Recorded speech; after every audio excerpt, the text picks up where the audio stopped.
السلام عليكم ورحمة الله.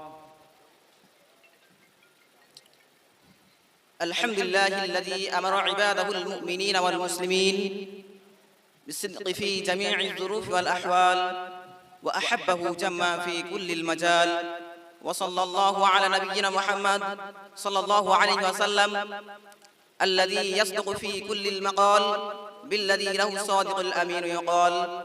أما بعد، قال الله تعالى: يا أيها الذين آمنوا اتقوا الله وكونوا مع الصادقين. وقال رسول الله صلى الله عليه وسلم: عليكم بالصدق فإن الصدق يهدي إلى البر وإن البر يهدي إلى الجنة. وما يزال الرجل يصدق ويتحرى صدقا حتى يكتب عند الله صديقا. رئيس الحفلة الجليل وضيوفنا الكرام وأساتذتي المشفقون وإخواني وزملائي